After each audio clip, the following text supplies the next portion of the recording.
Scotland is playing a leading role in tackling the biodiversity and climate crisis. We've announced a new £55 million fund for nature projects across the country. The fund will help to 1.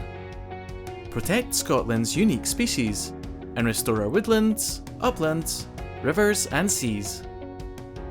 2. Focus on long-term projects that have the most impact for our environment, communities and young people. It's just one of the many things we're doing to fight against nature loss and climate change. Find out more at netzeronation.scot.